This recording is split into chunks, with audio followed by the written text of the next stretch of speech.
आज theorem number जो 3 है उसको वेरीफाई करना है।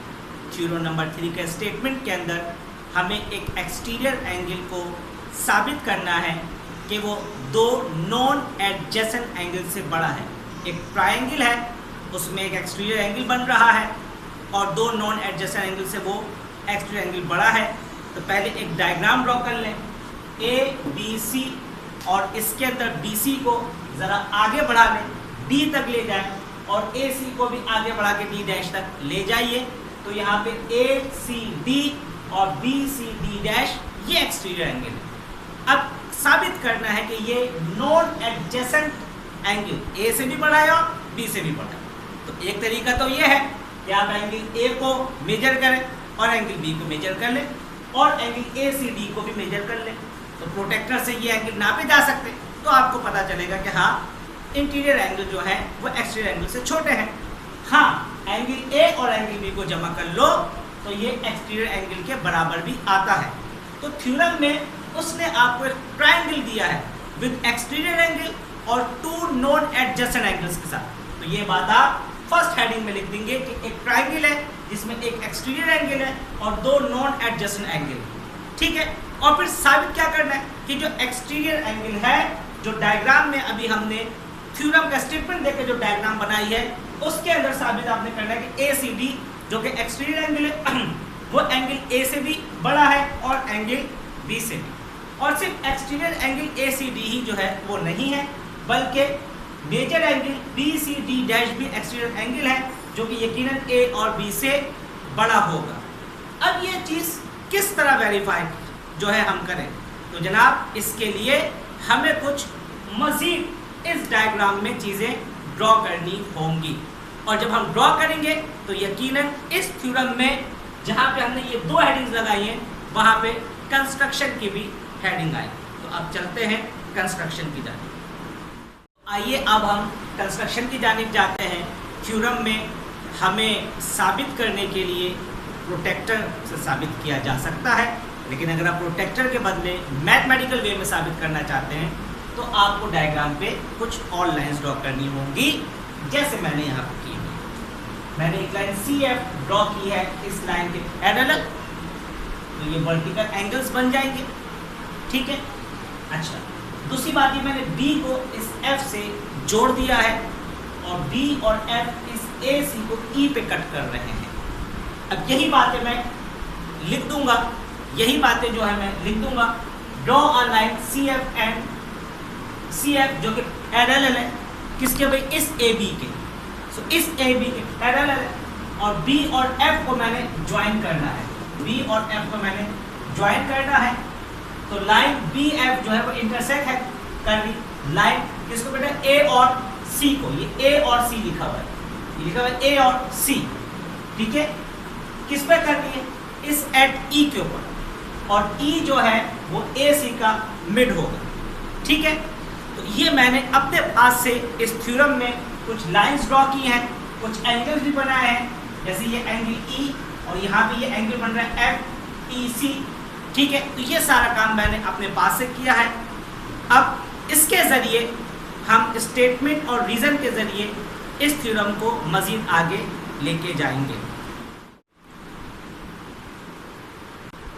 तो अब थ्योरम की जानिब आते हैं और सबसे पहले हमने ये साबित करना है ए बी ई और ए ई सॉरी एफ ई सी जो है ये कॉन्ग्रुएंट ट्रायंगल है। ठीक है, साइड एंगल साइड कॉस्ट्रेट का सहारा लेना है। तो अब जरा आ जाइए, ए ई बराबर है ई सी के, ए ई की लेंथ ई सी के बराबर है, क्योंकि कंस्ट्रक्शन में हम ये बात बता चुके हैं कि ई जो है वो ए सी का मिड है।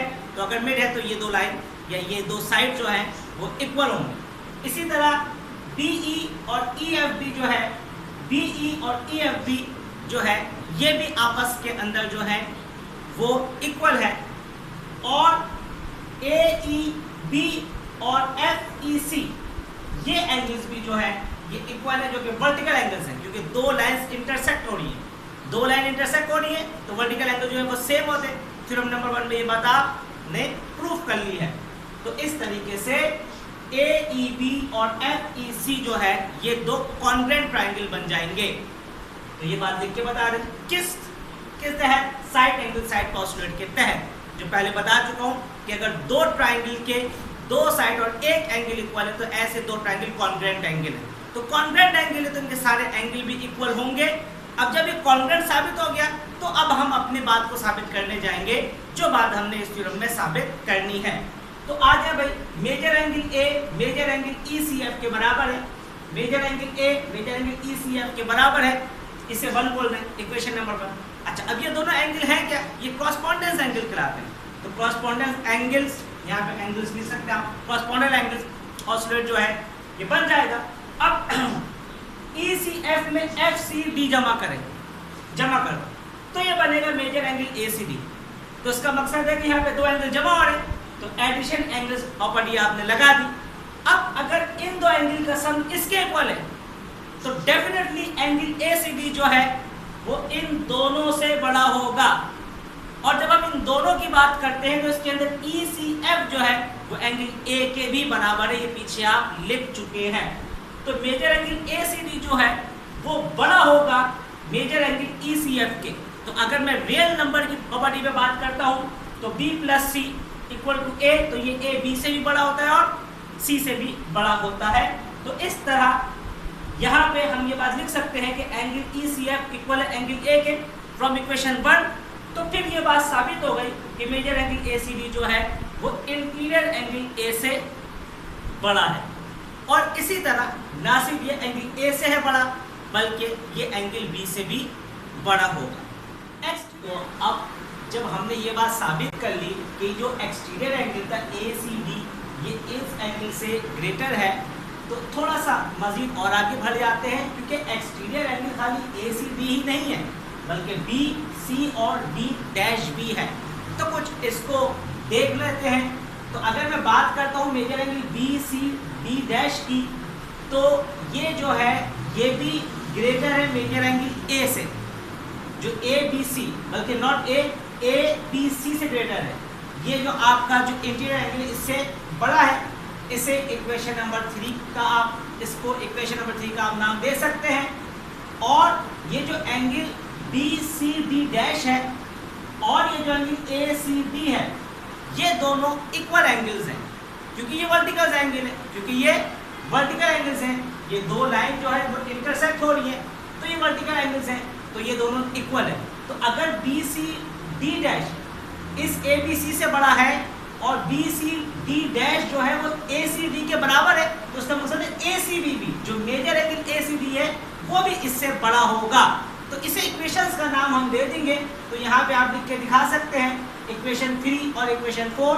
अब आप लिख के दिखा दें कि ये जो मेजर एंगल ACD है, अगर ये इसके इक्वल है तो ये फिर इससे बड़ा होगा।